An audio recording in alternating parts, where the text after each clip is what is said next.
Hi creative friends, this is Soraya and thank you so much for being here. So you guys, I was looking at this for a good half an hour or so before I turned the camera on, and I was in two minds about even turning the camera on.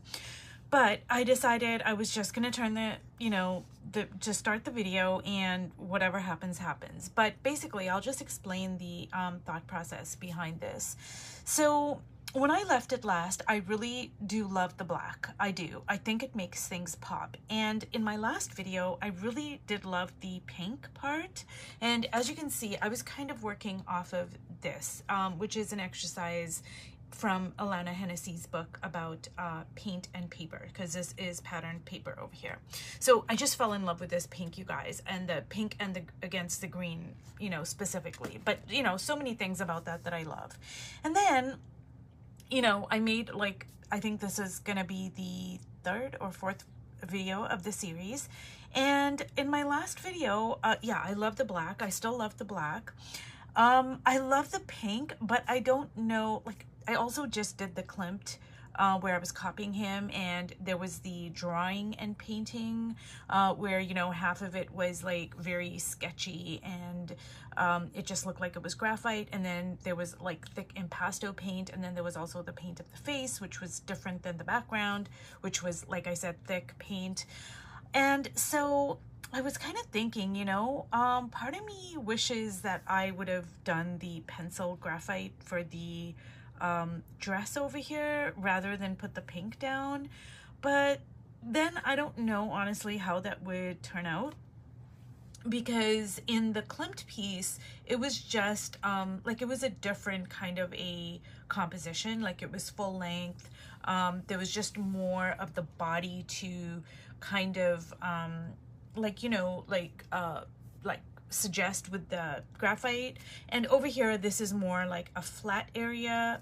So I was kind of in two minds. Like, I don't know, because this painting started off with me working off of this as inspiration. But this is what I mean. Like, it can start off with this, and then halfway through I can be like, oh, but I want to change this, and oh, but I think I want to add the Klimt piece. So that is kind of a good thing, inspiration wise, because now what you're doing is you're taking the seeds, you're being inspired by, oh, well, I'm inspired a little bit by Alana Hennessy. I'm inspired a little bit by, the copycat exercise I did with Klimt. And I'm inspired by this and this. And so it's kind of like, just say you're baking a cake, and, you have all these ingredients. And depending on how you put those ingredients together, what you leave out, what you put in, you can bake completely different cakes. Like, you can make a pound cake and you can make a chocolate cake, and they can have, like, some of the base ingredients will be similar, but then, you add something completely different in one cake, and now it's like a different cake. It's not a, it's not a pound cake anymore. Now it's a delicious, moist chocolate cake or whatever.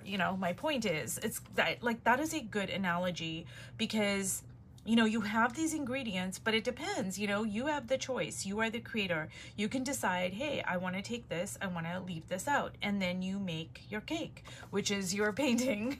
So I think that's a really good way of looking at it. And I think what I'm going to do is, I was going to go with a blue face, but now I'm like, I don't think I want to go with a blue face anymore. And this is another thing about what I mean is, like, painting is relative, because, I started off and it was one thing, and I was like, oh, I'll make the face blue, and I'll add a little bit of green and blah, blah, blah. And I'm going to make the background pink, and, I'm going to follow this exactly. But then you change, like, one big thing, which is the background. I put the black in, and now I'm like, I don't know. I don't know. So anyways, you guys, I'm sorry. This is, I'm just like babbling on, but this is like part of the creative process for me. And I would guess that it is for many of us. Like, most people are not going to be like, most artists are not going to be like, yeah, I know exactly how this is going to turn out. Like, even the masters,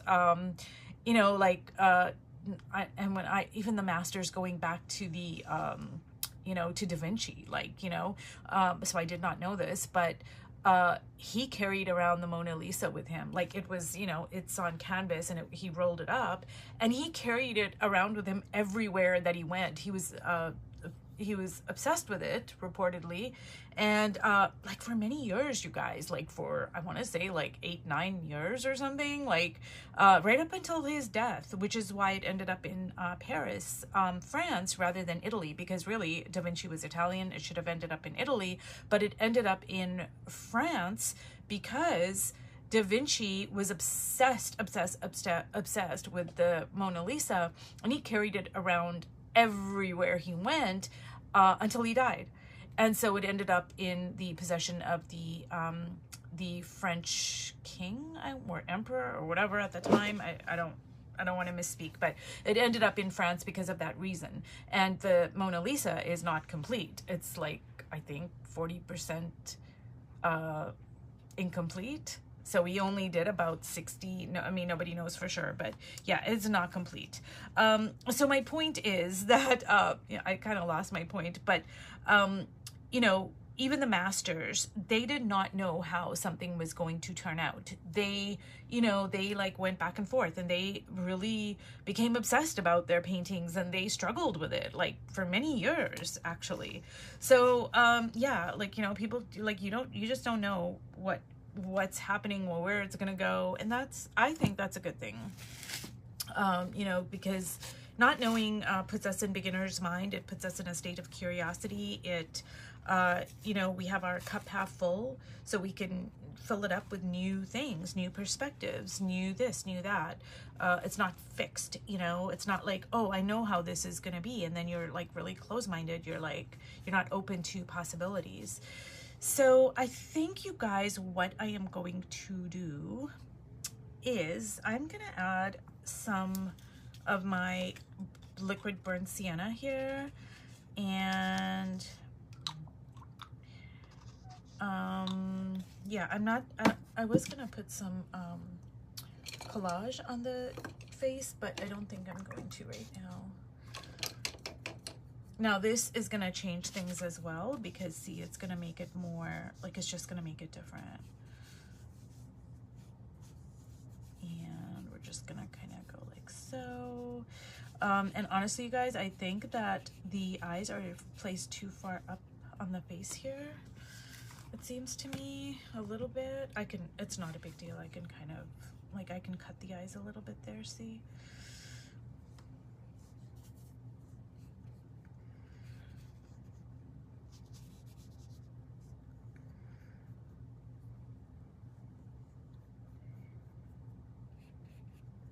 So do you see how that really does, it changes things, you know? And now it doesn't even, to me, see, that doesn't even look like 2 videos ago or when I started. You know, when I started, I could very clearly see, like, hey, yeah, I see it. Now I do like the green moon. It kind of looks like really interesting. And actually, the other day I was, I'll work, you guys, while I talk, but the other day I was looking through my photographs of when I was in Paris, and I took a lot of pictures in the Musée d'Orsay, and that's just a couple of blocks away from the Louvre.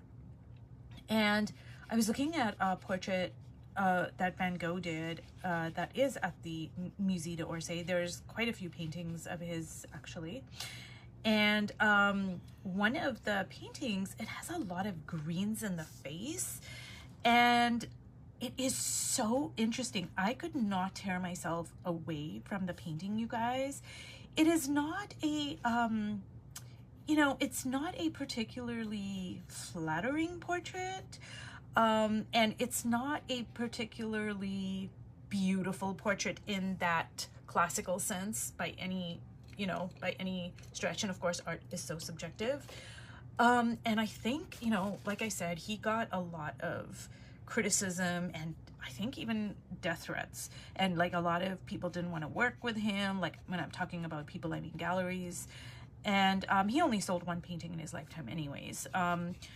And because he used, like, his portraits were considered to be very you know, obscene, just by the colors that he used and the way he portrayed, you know, people, and not just women either. You know, he painted men in the same light. And that portrait, you guys, is so just, I could not tear myself away from it. Now, I'm going to try to get the name of it, and I'm going to post it on my, the section where I can post like photographs. And a lot of the colors in the face are green. And it's very difficult for me anyways. I don't know about other people, but I know for me, it's like very difficult for me to use green in the face.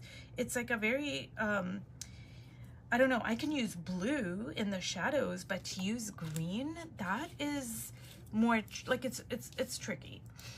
And I could be mistaken on this, but I think when Van Gogh, when he wrote to his brother, there's so many letters of his, when he talked about that portrait, he actually was using green to imply something about her personality, like, you know, when somebody is like green with envy, or they're just like, you know, they're just, it does say something about, you know, a person. Like, you know, you can use color like to describe a person, and I think he was using color for that particular portrait, if I remember correctly.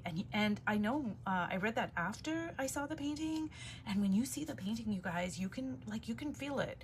You can just feel it. You can feel like she is kind of like, you know, she does look a bit, you know, I don't know. I'll post the picture. I don't want to put my impressions on anybody else, but it's a very interesting thing. So I am using green here, and this is something I've been trying to work on, is using greens. It is difficult, I'm not gonna lie, for me anyways. It's just a very, I don't know, it's just, now, this is true as well. If you get your values right, you can use any color you want. It's the values that are going to, you know, like, it's a values. If you get those right, you have much more leeway with other things. That being said, green is difficult for me. So yeah, now you guys, this is like completely, you know, it's kind of different, you know, it's not the way it started, which, you know, is fine. It's fine. This is what I mean about the seeds, you know, it starts off one way, and then you just don't know how it's going to turn out, and that's fine. That's a creative process. So now with the pink, I don't know. I do like, do you see how there's like, there's these black marks there on the pink? I do love that.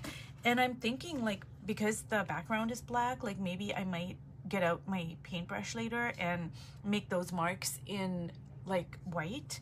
So just, you know, the same marks, but just in a different color, because that would really pop against the black. But I don't know about this. I don't know. I'm just torn so much about this situation here. I don't know. Should I keep this pink? I know. I don't know, you guys. I'm gonna just work on the face a little bit here, and then I'm gonna think about it. And I don't want this video to go into like 100 parts. I wasn't meaning for it to go into 100 parts. When I started making this video, I was like, oh yeah, I'm just gonna, you know, I'm just gonna use this Alana Hennessy inspired piece, and I'm gonna show you what I mean, you know. But now it's kind of, I don't know, it's doing its own thing, which, you know, that's what happens.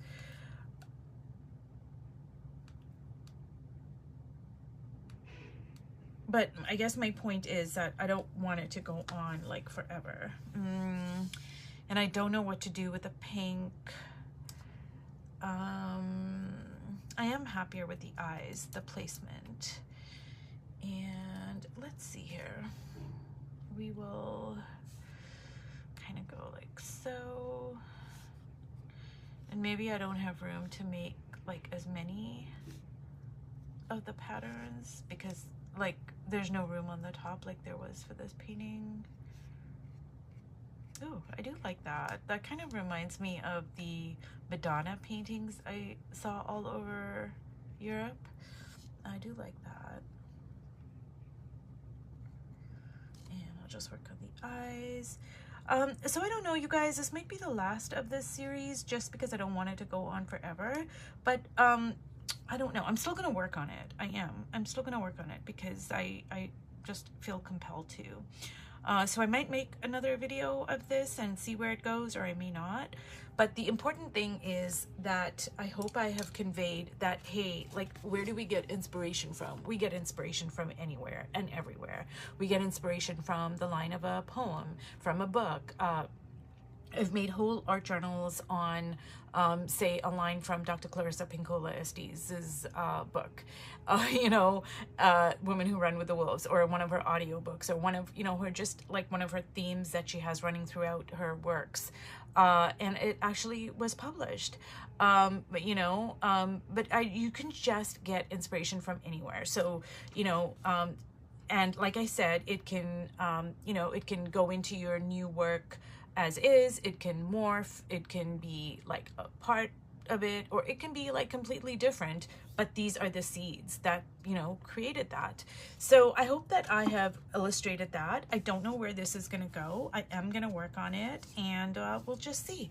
Well, anyways, you guys, if you watch this video all the way to the end, thank you so much, and I will see you in my next video. Bye.